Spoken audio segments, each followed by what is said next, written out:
ഇനി നമുക്ക് പഠിക്കാനുള്ളത് പെർസെന്റേജ് കോമ്പോസിഷൻ ആണ്. Percentage composition clear? ഇത് പഠിക്കാനുള്ളത് പെർസെന്റേജ് കോമ്പോസിഷൻ ആണ്. Percentage composition percentage composition. എന്താണ് ഈ പെർസെന്റേജ് കോമ്പോസിഷൻ എന്ന് പറഞ്ഞു കഴിഞ്ഞാൽ? വളരെ സിമ്പിൾ. പെർസെന്റേജ് കോമ്പോസിഷൻ എന്ന് പറഞ്ഞു കഴിഞ്ഞാൽ ഒരു എലമെന്റ്, ഒരു ഏതാണ് കോമ്പൗണ്ട് എടുക്കുക. ഇപ്പൊ എക്സാമ്പിൾ പറയുകയാണെങ്കിൽ CaCO3 കാൽസ്യം കാർബണേറ്റ്. ഈ കാൽസ്യം കാർബണേറ്റില് കാൽസ്യം എത്ര പെർസെന്റേജ് എന്ന് പറയുന്നു കണ്ടുപിടിക്കണമെങ്കിൽ ആദ്യം നമ്മൾ എന്ത് ചെയ്യണം അറിയാമോ? കാൽസ്യം കാർബണിന്റെ ആകെ മോളിക്കുലാർ മാസ് കണ്ടുപിടിക്കണം. കാൽസ്യം കാർബണിന്റെ ആകെ മോളിക്കുലാർ മാസ് നോക്കണം. കാൽസ്യത്തിന്റെ മോളിക്കുലാർ ആറ്റോമിക് മാസ് 40 ആണ്. കാർബണിന്റെ ആറ്റോമിക് മാസ് 12 ആണ്. 3 ഓക്സിജൻസ് ഉണ്ട്. 3 into 16 എത്ര വരും?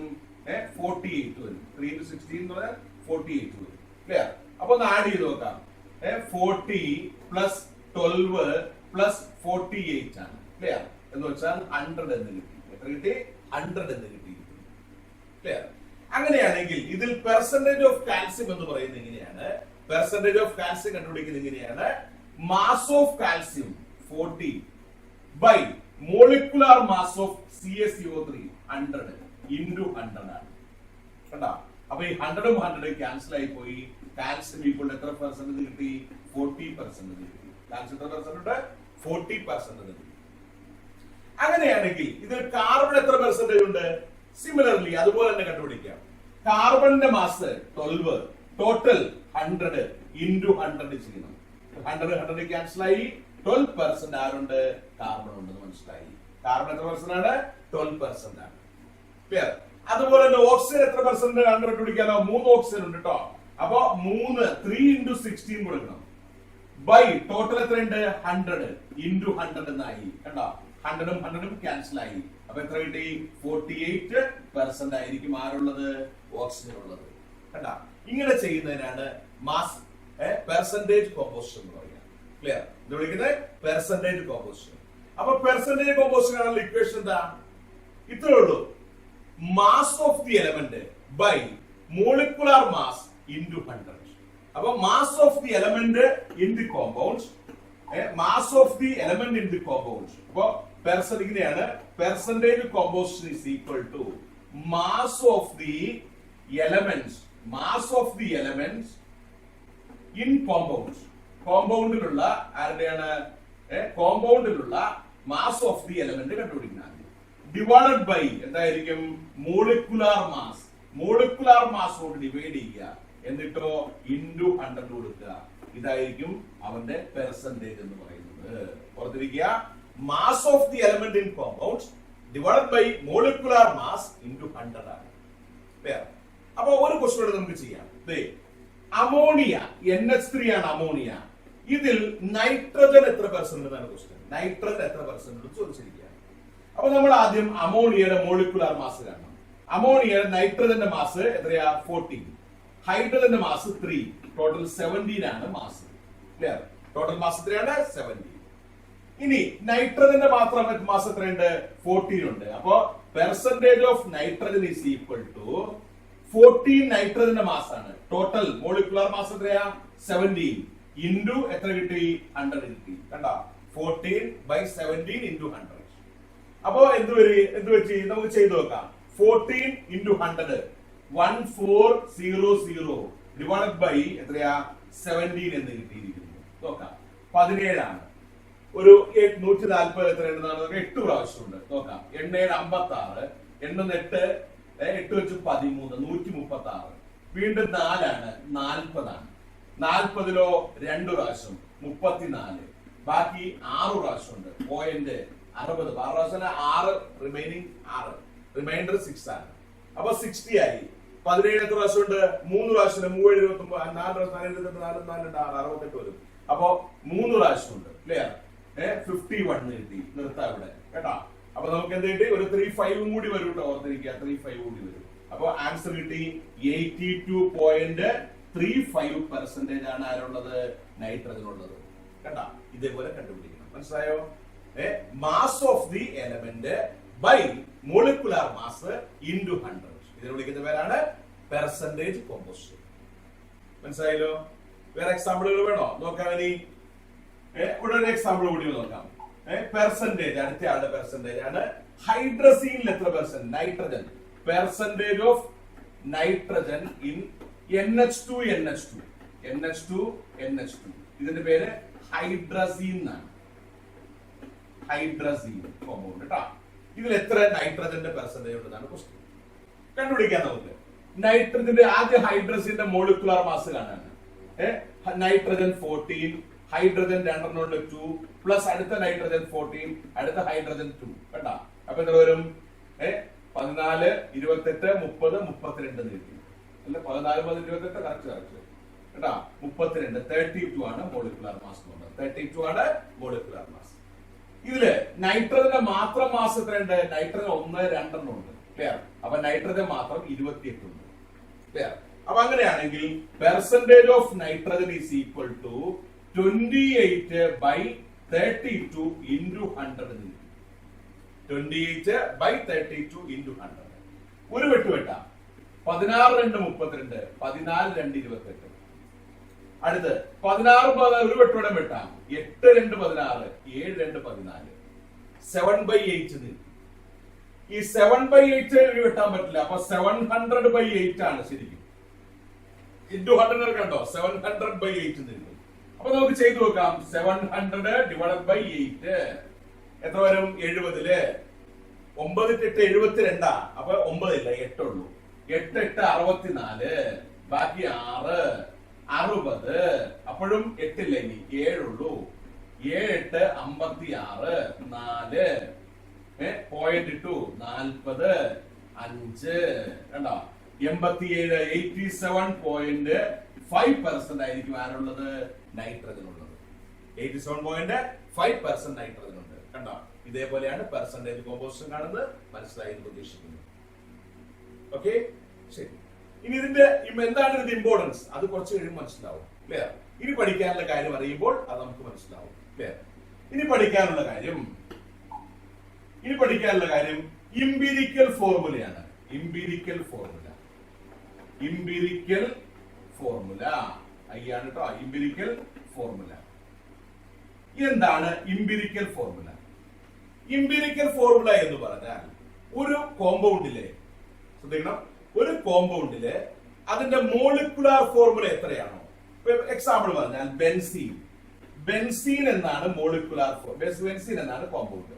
അതിന്റെ മോളിക്കുലാർ ഫോർമുല ശരിക്കും C6H6 ആണ്. C6H6 ആണ് അതിന്റെ ശരിക്കുള്ള മോളിക്കുലാർ ഫോർമുല. ക്ലിയർ? അങ്ങനെയാണെങ്കിൽ ഈ കാർബണിന്റെയും ഹൈഡ്രജന്റെയും ആറ്റങ്ങൾ തമ്മിലുള്ള റേഷ്യോ, നമ്പറിന്റെ റേഷ്യോ എത്രയാണെന്ന് നോക്കും. 6:6 എന്നാണ് കിട്ടുന്നത്. അതായത് 1:1 ആണ്. ഈ 1:1 വെച്ചൊരു ഫോർമുല ഉണ്ടാക്കിയാൽ എന്ത് വരും? അത് CH എന്ന് വരും. 1:1 വെച്ചൊരു ഫോർമുല ഉണ്ടാക്കിയാൽ എന്ത് വരും? CH എന്ന് വരും. ക്ലിയർ? ആ ഫോർമുലയുടെ പേരാണ് ഇംപീരിക്കൽ ഫോർമുല. മനസ്സിലായോ? ഇല്ല, ഓർമ്മ പറയാം. അടുത്തത് നമുക്ക് ഇഥീൻ എന്ന് പറഞ്ഞാൽ ആരാ? ഇഥീൻ ശരിക്കും ഫോർമുല C2H4 ആണ്. C2H4 ആണ് ഇഥീൻ. ഇവിടെ സിയും എച്ചും തമ്മിലുള്ള റേഷ്യോ എത്രയാ? 2:4 ആണ്. അതായത് എത്രയാ? 1:2 ആണ്. ഈ 1:2 വെച്ചുകൊണ്ട് ഒരു ഫോർമുല ഉണ്ടാക്കിയാലോ CH2 എന്ന് കിട്ടും.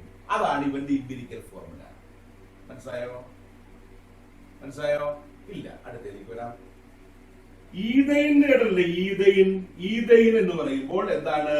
ഈഥൈൻ C2H6 ആണ്. C2H6 ആണ് ഈഥൈൻ എന്ന് പറയുന്നത് കേട്ടാ.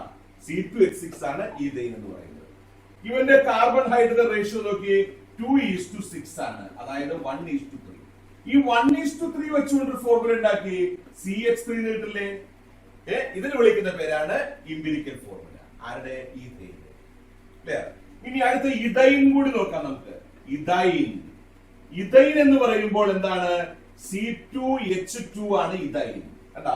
C2H2 ആണ് ഇഥൈൻ എന്ന് പറയുന്നത്. ഇനി ഇവന്റെ റേഷ്യോ 2:2, അതായത് 1:1 ആണ്. ഈ 1:1 വെച്ചുകൊണ്ട് റേഷ്യോ ഉണ്ടാക്കുക, നമ്മൾ ഫോർമുല ഉണ്ടാക്കുക.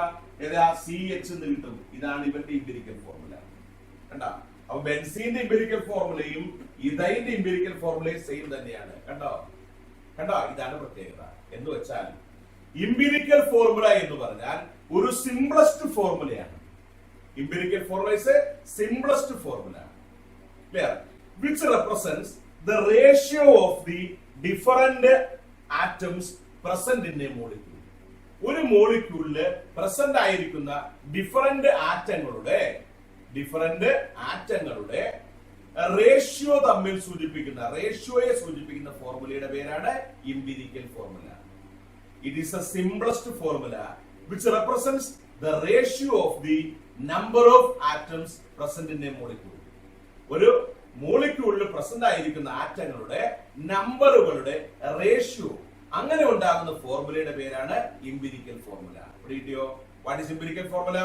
It is the simplest formula which represents the ratio of the different atoms present in a molecule. For example, benzene, actual formula C6H6, ratio 1:1 for empirical formula CH. Ethane, C2H6, actual formula, ratio of atoms 2:6, 1:3. So, empirical formula CH3. മനസ്സിലായോ? ഇനി methane കൂടി നോക്കാം നമുക്ക്. Methane ആണെങ്കിൽ മീഥൈന്റെ formula CH4 ആണ് യഥാർത്ഥ formula. CH4 ആണ് actual formula. Ratio 1:4. ഇനി ഇത് ചെറുതാവോ? ഇനി ചെറുതാവില്ല. അതുകൊണ്ട് അവന്റെ എംപിരിക്കൽ ഫോർമുല എന്ത് തന്നെയാണ്? CH4 തന്നെയാണ്. കണ്ടോ? അപ്പോ ഇങ്ങനെ പറയാം, എംപിരിക്കൽ ഫോർമുലയും മോളിക്കുലാർ ഫോർമുലയും വേണമെങ്കിൽ സെയിം ആവാം. രണ്ടുപേരുടെ എംപിരിക്കൽ ഫോർമുല സെയിം വരാം. മനസ്സിലായോ? എംപിരിക്കൽ ഫോർമുല വേണമെങ്കിൽ രണ്ടുപേർക്ക് സെയിം വരാം. എംപിരിക്കൽ ഫോർമുലയും യഥാർത്ഥ ഫോർമുലയും വേണമെങ്കിൽ സെയിം ആവാം. കണ്ടാ? ഇങ്ങനെയൊക്കെ പ്രത്യേകതകളുണ്ട്. അപ്പൊ എംപിരിക്കൽ ഫോർമുലത്തിലുള്ളൂ ഡിഫറന്റ് ആറ്റംസ്. ഏതൊക്കെയാണ് ആറ്റങ്ങൾ അതിൽ പ്രസന്റ് ആയിരിക്കുന്നത്, ഈ ആറ്റങ്ങളുടെ റേഷ്യോ വെച്ചുകൊണ്ട് ഉണ്ടാക്കുന്ന ഫോർമുലയുടെ പേരാണ് എംപിരിക്കൽ ഫോർമുല. ശരിക്കും മനസ്സിലായില്ലേ? ഓക്കെ, ദെൻ അടുത്തേക്ക് വരുന്നു. ഇനിയാണ് ഞാൻ പറയാൻ പോകുന്നത് മോളിക്കുലാർ ഫോർമുല. അടുത്ത എന്താണ്? മോളിക്കുലാർ ഫോർമുലയാണ്.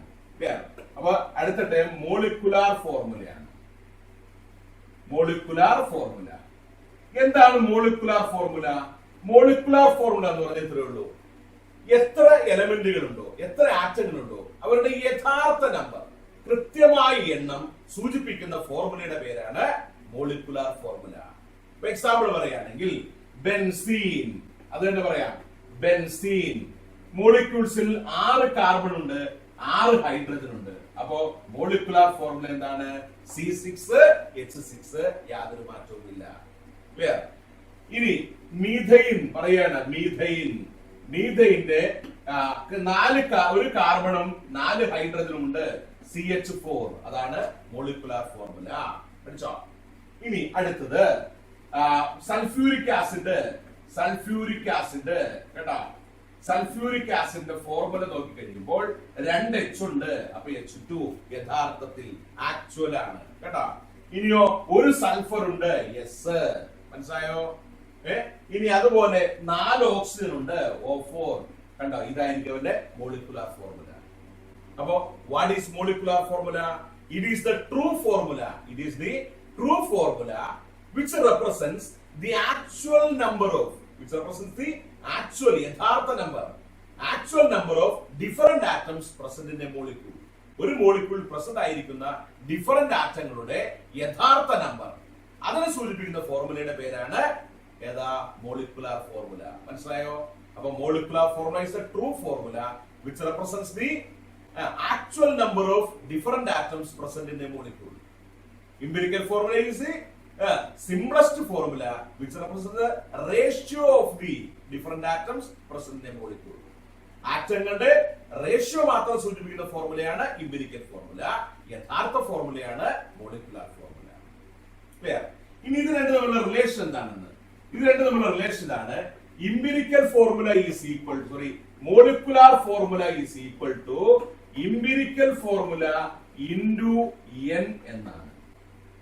എംപിരിക്കൽ ഫോർമുല n എന്ന് പറയുന്ന നമ്പർ കൊണ്ട് മൾട്ടിപ്ലൈ ചെയ്താൽ മോളിക്കുലാർ ഫോർമുലയായി. ഇനി എന്താണ് n നോക്കാം നമുക്ക്. n എന്ന് വെച്ച് കഴിഞ്ഞാൽ ഇത്രയേ ഉള്ളൂ.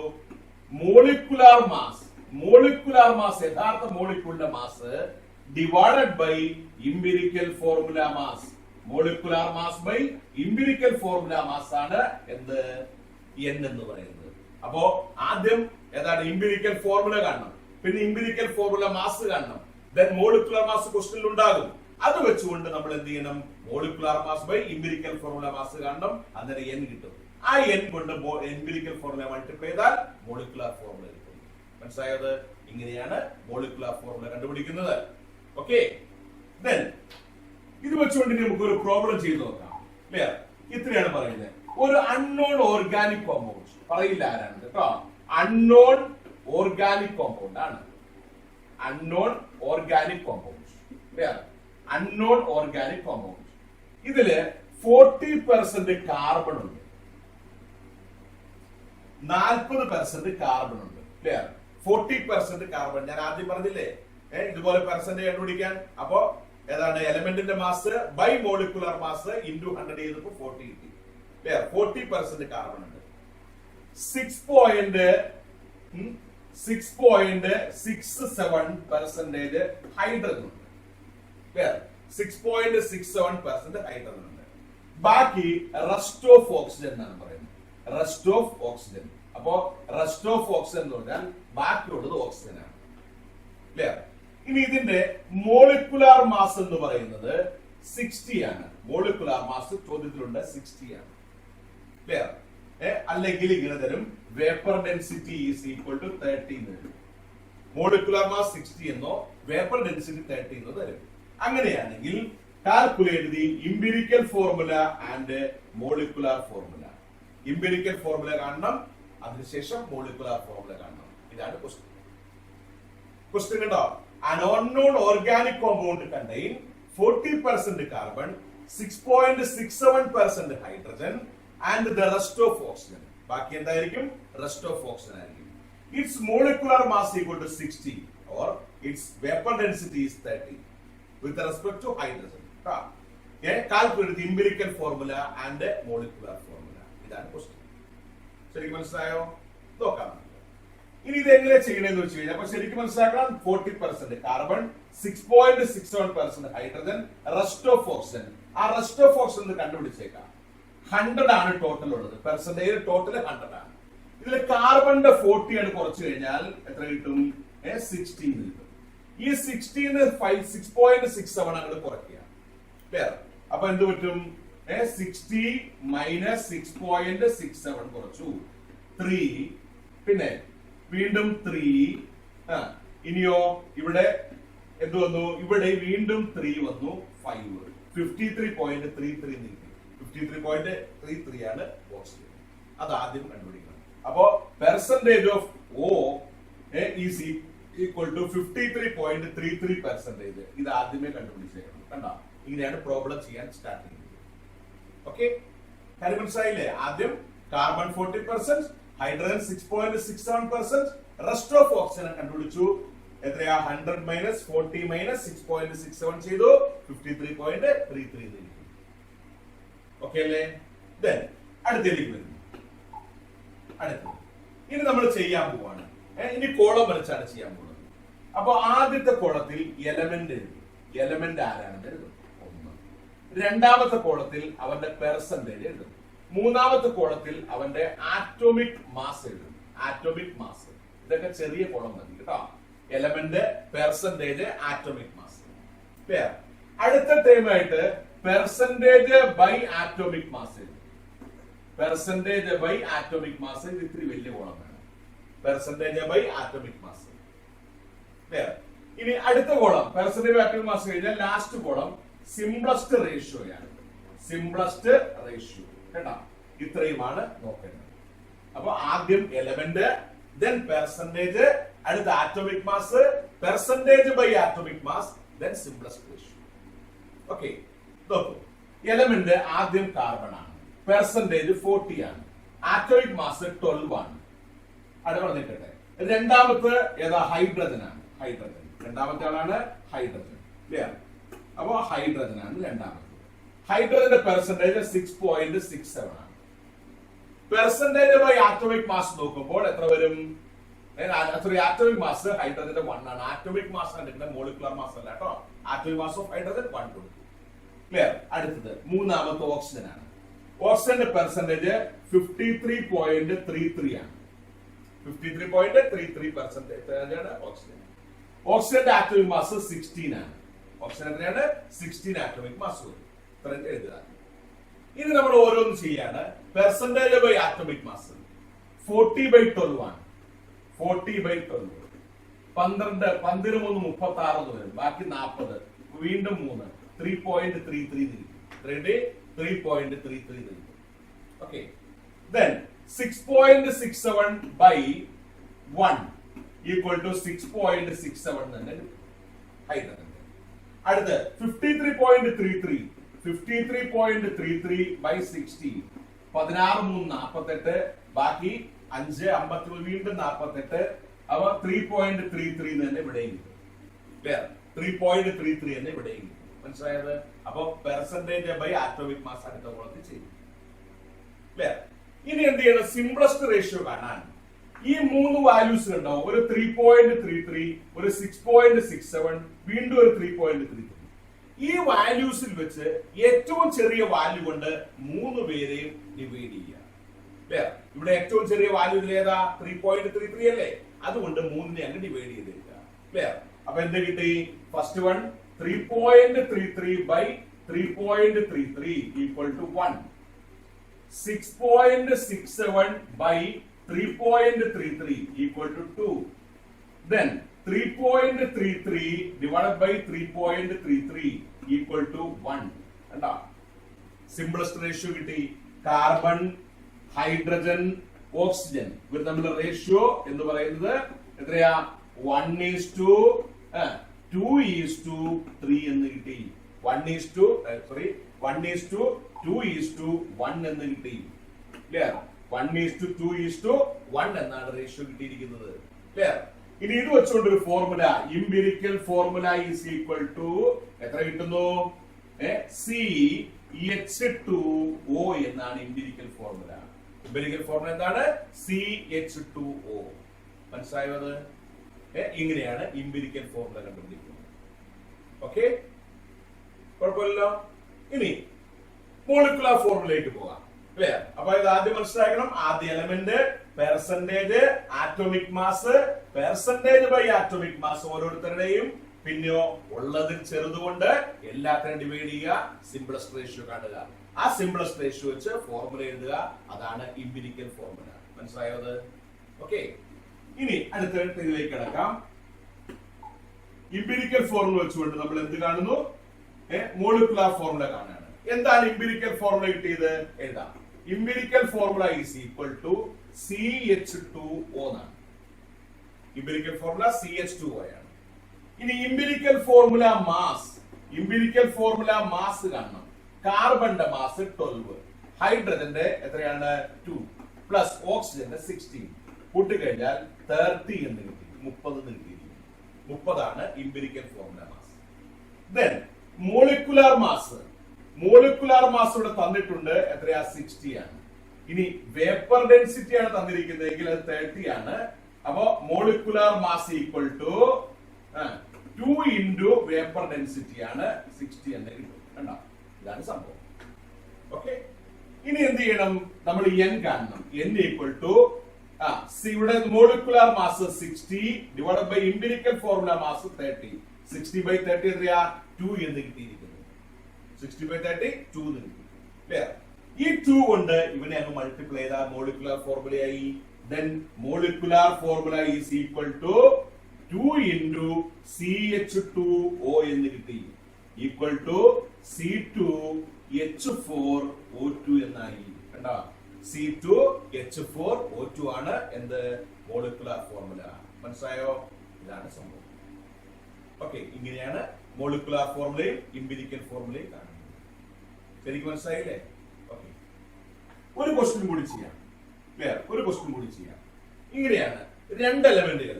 A compound containing 2 elements X 50% X കേട്ടാ, 50% X ഉം 50% ആരാണ്? Y യുമാണ്. ക്ലിയർ? 50% X ഉം 50% Y യുമാണ് ഒരു കോമ്പൗണ്ട് ഉള്ളത്. ഈ X ന്റെ ആറ്റോമിക് മാസ് എന്ന് പറയുന്നത് എത്രയാണെന്ന് അറിയാമോ? 10 ആണ്. Y യുടെ ആറ്റോമിക് മാസ് 20 ആണ്. X ന്റെ ആറ്റോമിക് മാസ് 10 ഉം Y യുടെ 20 യുമാണ്. അങ്ങനെയാണെങ്കിൽ ഇംപിരിക്കൽ ഫോർമുല എത്ര എന്നാണ് question. What is the empirical formula എന്നാണ് ക്വസ്റ്റ്യൻ. എൻട്രൻസ് ക്വസ്റ്റ്യൻ ആണ്. A compound containing X, 50% X and 50% Y. Atomic masses of X is 10 and Y is 20. What is the empirical formula? ഇതാണ് question. Clear ചെയ്ത് നോക്കാം. അപ്പോ ഏതൊക്കെ element ഉള്ളത്? എക്സും വൈയും ആണുള്ളത്. ക്ലിയർ. എക്സിന്റെ പെർസെന്റേജ് എത്രയാ? 50. വൈയുടെ എത്രയാ? 50. എക്സിന്റെ ആറ്റോമിക് മാസ് 10, വൈയുടെ എത്രയാ? 20.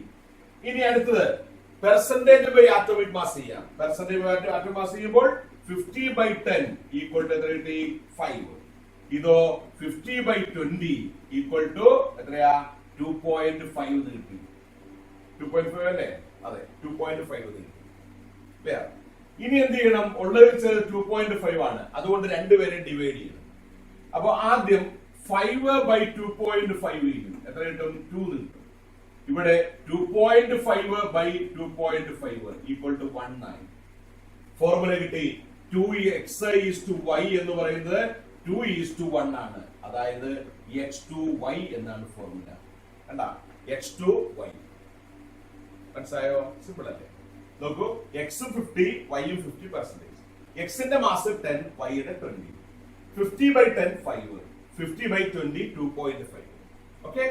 ഇനിയോ 5/2.5 എത്രയാ? 2. 2.5/2.5 1. അപ്പോ x 2, y 1, x2 y 1, x2 y 1, x2y ആണ് ഫോർമുല. മനസ്സിലായത്? ഇങ്ങനെയാണ് ഏതാണ് പെർസെന്റേജ് കാണുന്നത്, എംപിരിക്കൽ ഫോർമുല കാണുന്നത്. പിന്നെ മോളിക്കുലർ മാസ് എന്നുണ്ടെങ്കിൽ മുമ്പോട്ട് പോവാം കേട്ടാ. അപ്പൊ ഇവിടെ വെച്ച് നിർത്താം. ക്വസ്റ്റ്യൻ എംപിരിക്കൽ ഫോർമുല വരെ ഉള്ളൂ. Okay, clear. അടുത്തേക്ക് കിടക്കാം. അടുത്തത് കെമിക്കൽ ഇക്വേഷൻ. അടുത്താണ് കെമിക്കൽ ഇക്വേഷൻ. കെമിക്കൽ ഇക്വേഷൻ എന്താണ്? കെമിക്കൽ ഇക്വേഷൻ എന്ന് പറഞ്ഞാൽ കെമിക്കൽ ഇക്വേഷൻ ഒരു എക്സാമ്പിൾ എഴുതാൻ ഞാൻ. C+O2 gives CO2. C+O2 gives CO2. ഇതിൽ നിന്ന് മനസ്സിലാവുന്ന കാര്യം എന്താ? കാർബൺ ഓക്സിജനുമായിട്ട് പ്രവർത്തിച്ച് കാർബൺ ഡൈ ഓക്സൈഡ് ആയിട്ട് മാറുന്നു എന്നാണ്. കാർബൺ ഓക്സിജനുമായിട്ട് പ്രവർത്തിച്ച് കാർബൺ ഡൈ ഓക്സൈഡ് ആയിട്ട് മാറുന്നു. എന്താണ് ഇതിന്റെ മീനിങ്? ക്ലിയർ? എന്ന് വെച്ചാൽ ഈ കാർബൺ ഓക്സിജനുമായിട്ട് പ്രവർത്തിച്ച് കാർബൺ ഡൈ ഓക്സൈഡ് ആയിട്ട് മാറുന്ന ഈ റിയാക്ഷന്റെ ഷോർട്ട് ആയിട്ടുള്ള ഒരു റെപ്രസെന്റേഷൻ ആണ് ഈ കാണിച്ചിരിക്കുന്നത്. കാർബൺ ഓക്സിജനിൽ കത്തി കാർബൺ ഡൈ ഓക്സൈഡ് ആയിട്ട് മാറുന്നു എന്ന് വിശദീകരിച്ച് എഴുതുന്നതിന് പകരം കാർബണിന്റെ സിമ്പലായ സിയും ഓക്സിജന്റെ ഫോർമുലയായ O2 ഉപയോഗിച്ച് CO2ന്റെ ഫോർമുലയായ കാർബൺ ഡൈ ഓക്സൈഡിന്റെ ഫോർമുലയായ CO2 വെച്ച് ഒരു ചെറിയ ഷോർട്ട് ആയിട്ട് എഴുതിയിരിക്കുന്ന ഈ സയന്റിഫിക് ആയ മാർഗത്തെ വിളിക്കുന്ന പേരാണ് കെമിക്കൽ ഇക്വേഷൻ. എന്താണ് chemical equation? A chemical equation is a short scientific method representing a chemical reaction. Clear? ഒരു ഷോർട്ട് സയന്റിഫിക് മെത്തേഡ് ആണ് representing a chemical reaction. ഒരു കെമിക്കൽ റിയാക്ഷൻ റെപ്രസെന്റ് ചെയ്യുന്ന ഷോർട്ട് സയന്റിഫിക് മെത്തേഡ് ആണ്. ക്ലിയർ? ഇനിയോ by using എന്തൊക്കെ ഉപയോഗിച്ചാണ്? Symbols and formula of reactants and products. റിയാക്ടന്റുകളുടെയും പ്രൊഡക്റ്റുകളുടെയും സിംബലുകളും ഫോർമുലകളും ഉപയോഗിച്ച് ഒരു കെമിക്കൽ റിയാക്ഷനെ ഷോർട്ടായി സയന്റിഫിക് ആയി സൂചിപ്പിക്കുന്ന ഏറ്റവും ചെറിയ മാർഗമാണ് കെമിക്കൽ ഇക്വേഷൻ. മനസ്സിലായോ? അതുകൊണ്ട് ഡെഫിനിഷൻ പറയാം. It is A short scientific method representing a chemical reaction by using symbols and formulae of the reactants and the products. സിംബലുകളും ഫോർമുലകളും ഉപയോഗിച്ച് ഒരു കെമിക്കൽ റിയാക്ഷനെ വളരെ ഷോർട്ടായി സയന്റിഫിക് ആയി സൂചിപ്പിക്കുന്ന ആ സംഭവത്തെ വിളിക്കുന്ന പേരാണ് മെത്തേഡിനെ വിളിക്കുന്ന പേരാണ് കെമിക്കൽ ഇക്വേഷൻ. ഇനി കെമിക്കൽ ഇക്വേഷൻ എങ്ങനെയാണെന്ന് വെച്ച് കഴിഞ്ഞാൽ ഇപ്പൊ ഇതുണ്ട്. ഇവിടെ സി, അവിടെ സി 1, ഇവിടെ O2, അവിടെ O2 കറക്റ്റ് ആണ്. ഇങ്ങനെയുള്ള ഇക്വേഷനെ നമ്മള് ബാലൻസ്ഡ് എന്ന് വിളിക്കും. ഈ കെമിക്കൽ ഇക്വേഷൻ വേറെ എന്താണ്? ബാലൻസ്ഡ് കെമിക്കൽ ഇക്വേഷൻ എന്നാണ് പറയുന്നത്. വേറൊന്ന് H2 plus O2 gives H2O എന്ന് എഴുതിയിരിക്കും. കേട്ടോ? ഇതിൽ H2 ഓക്കെ, ഇവിടെ O2 പക്ഷെ O ഉള്ളൂ. ഓയുടെ എണ്ണം വ്യത്യാസമുണ്ട്.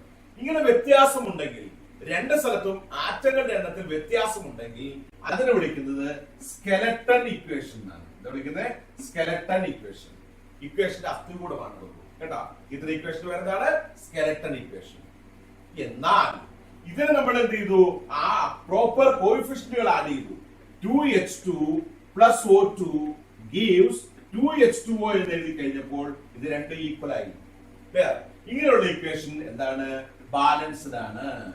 ഇങ്ങനെയുള്ള ഇക്വേഷൻ ആണ് ബാലൻസ്ഡ് ആണ്. പ്രീഡിയോ അപ്പൊ ബാലൻസ്ഡ് കെമിക്കൽ ഇക്വേഷൻ രണ്ട് സൈഡും ഈക്വൽ.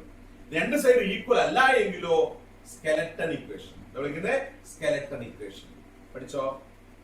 ഇതാണ് കെമിക്കൽ ഇക്വേഷൻ. ഓർത്തിരിക്കുക. All the best. Thank you.